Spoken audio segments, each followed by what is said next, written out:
Soviet union, যেটা আজকের Russia, 1979 সালে ঢুকেছিল। বিশাল ট্যাঙ্ক, বিমান, হাজার হাজার সৈনিক, বিলিয়ন বিলিয়ন ডলার, প্রায় 16 বছর যুদ্ধ করলো, ফলাফল শূন্য। আমেরিকা, যেটা বিশ্বের সবচেয়ে শক্তিশালী সেনাবাহিনী, 2001 সালে ঢুকলো। বিমান, ট্যাঙ্ক, যুদ্ধ বিমান, বিলিয়ন বিলিয়ন ডলার, হাজার হাজার সৈন্য, প্রায় 20 বছর বোমা পড়লো, শহর ধ্বংস হলো, সরকার পতন হলো, শেষ পর্যন্ত ফলাফল শূন্য।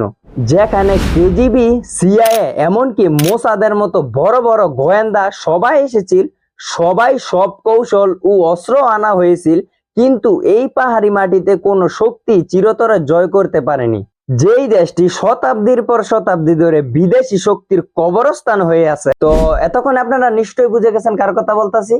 হ্যাঁ, আফগানিস্তান। আজকের এই ভিডিওতে আমি আলোচনা করব এই রহস্যময়, রক্তাক্ত কিন্তু অবিচল দেশটার ইতিহাস, যেখানে প্রতিটা বালকোনা যুদ্ধের গল্প বলে, যার প্রতিটা প্রজন্ম স্বাধীনতার জন্য রক্ত ঝরিয়েছেন, যে জায়গাটা চেয়েছিল সবাই কিন্তু পায়নি কেউই, এমনকি পৃথিবীর কোনো পরাশক্তি যেখানে মাথা উঁচু করে দাঁড়াতে পারেনি। তো চলেন শুরু করা যাক। আজকে আপনারা যে আফগানিস্তানকে দেখতেছেন না, এই আফগানিস্তানের ইতিহাসটা কিন্তু শুরু হয়েছিল 1000 বছর আগে। তখন কিন্তু এটা আফগানিস্তান নামে কোনো দেশ ছিল না, এটা ছিল পারস্য সাম্রাজ্যের একটা অংশ, ভারতীয় রাজ্য আর মধ্য এশিয়ার বাণিজ্য পথ।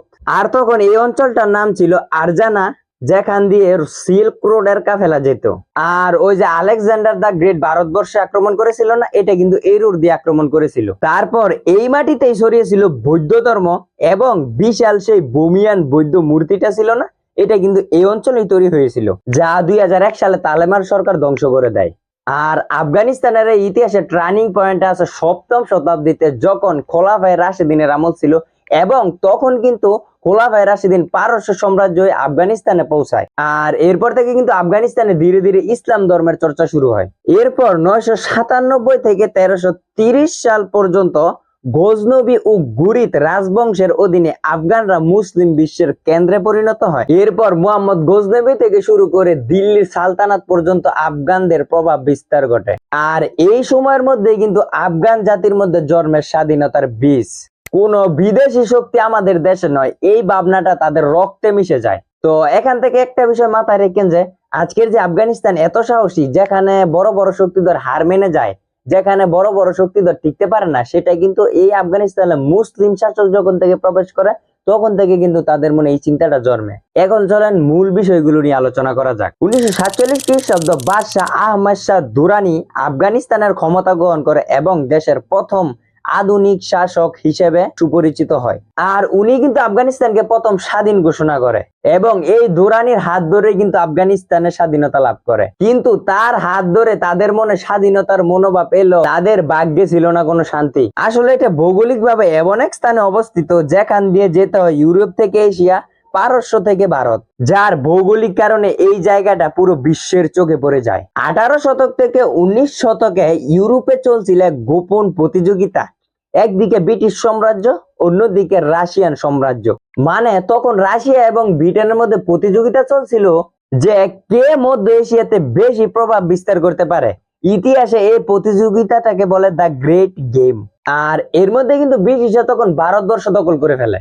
আর তাই ব্রিটিশদের মনে একটা ভয় ছিল যে যদি আপনার রাশিয়া মধ্য এশিয়া ওই আফগানিস্তানে আক্রমণ করে বা আফগানিস্তান দখল করে ফেলে, এবং সেখান থেকে যদি ভারতবর্ষে আক্রমণ করে, তাহলে তা ব্রিটিশদের জন্য একটি হুমকি তৈরি হবে। তাই ব্রিটিশরা ভাবতেছিল যদি আমরা আফগানিস্তান নিয়ন্ত্রণে নিতে পারি, তাহলে রাশিয়া আর ভারতবর্ষে আসতে পারবে।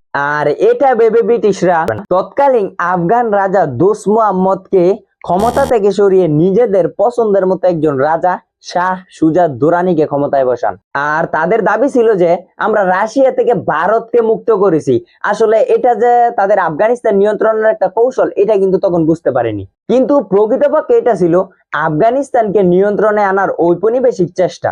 আর তাদের এই কৌশল কিন্তু বেশি দিন কাজে লাগেনি। মাত্র 3 বছরের ব্যবধানে 1842 সালে আফগানরা বিদ্রোহ করতে শুরু করে, এবং আফগানদের বিদ্রোহের ফলে ব্রিটিশরা কিন্তু লেজ গুটিয়ে আফগান থেকে পালায়। এরপর একই অজুহাতে 1874 সালে তারা আবার আফগানে আক্রমণ করে, এবং তাদের দশা আবারও একই হয়। এরপর সর্বশেষ ব্রিটিশরা 1919 সালে আক্রমণ করে, তখন আফগান রাজা আমানুল্লাহ খান ব্রিটিশ নিয়ন্ত্রণ থেকে সম্পূর্ণ স্বাধীনতা ঘোষণা করে আফগানিস্তানকে।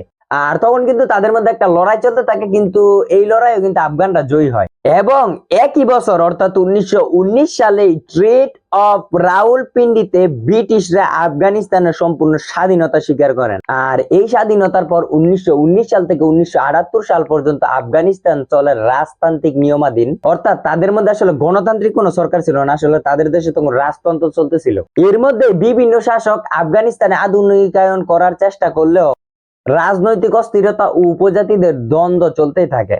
ওই যে বললাম যে আফগানিস্তান আসলে ভৌগোলিকভাবে এরকম একটা স্থানে অবস্থিত যেটা আসলে সবাই চায়। এরপর 1978 সালে পিডিপিএ নামের কমিউনিস্ট দল আফগানিস্তানের ক্ষমতায় আসে।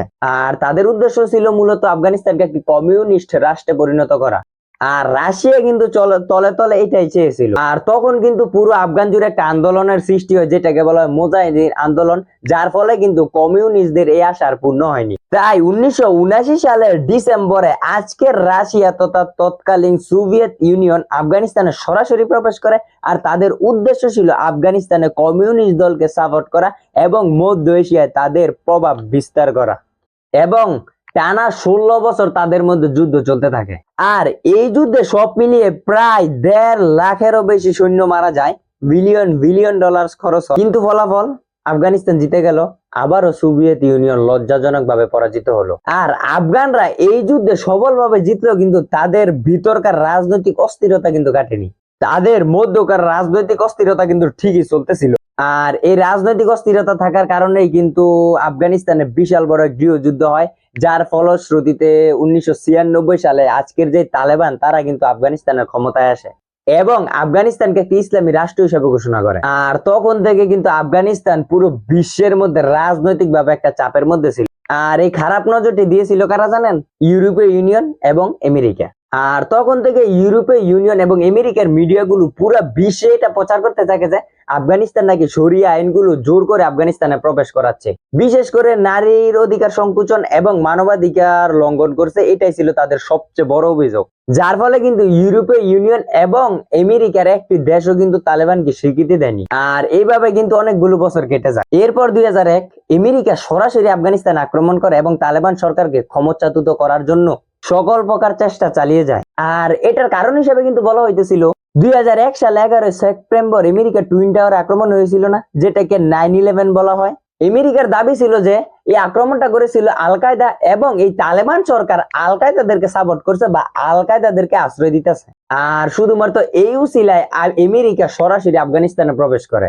আর এই যুদ্ধের ফলাফল আপনারা সবাই জানেন, 20 বছরের রক্তক্ষয়ী এই যুদ্ধে লাখ লাখ মানুষ মারা যায়, বিলিয়ন বিলিয়ন ডলার খরচ হয়, হাজার হাজার বোমা বারুদ বা শহর ধ্বংস করে দেয়। কিন্তু ওই যে ফলাফল সে কি আফগানিস্তান জয়লাভ করে এবং আমেরিকা বিশ্বের সবচেয়ে বড় সৈন্যবাহিনী নিয়ে লজ্জাজনক ভাবে আফগানিস্তান থেকে বিতাড়িত হয়। অর্থাৎ 2001 সালে শুরু হয় এই যুদ্ধ, 30 অক্টোবর 2021 সালে শেষ হয়। আর বলা হইতেছিল যে এটা নাকি আমেরিকার ইতিহাসে সবচেয়ে ব্যয়বহুল যুদ্ধ, কিন্তু আমেরিকার ইতিহাসে সবচেয়ে ব্যয়বহুল যুদ্ধ হলো তারা কিন্তু এই যুদ্ধে জয়লাভ করতে পারেনি। আর আপনারা তো একটা বিষয় সবাই জানেন, তখন থেকেও কিন্তু তালেবান আফগানিস্তানের ক্ষমতায় ছিল এবং এখনো কিন্তু আফগানিস্তানে তালেবানের ক্ষমতায় চলতেছে। তো আজকের এই ভিডিওটা ছিল মূলত আফগানিস্তানের ইতিহাস নিয়ে। তো আপনারা যদি চান যে কেন আফগানিস্তান এত বড় বড় শক্তিধর রাষ্ট্রগুলো গিয়েও আসলে নিজেদের মতো করে জায়গা করে নিতে পারছে না, তো এই ব্যাপারে যদি আপনারা ভিডিও চান এবং আফগানিস্তানের ভবিষ্যৎ সম্পর্কে যদি কোনো ভিডিও চান তাহলে অবশ্যই কমেন্টে জানাবেন। আর ভিডিওটা ভালো লাগলে অবশ্যই একটা লাইক করবেন আর অবশ্যই চ্যানেলটাকে সাবস্ক্রাইব করে রাখবেন। ধন্যবাদ।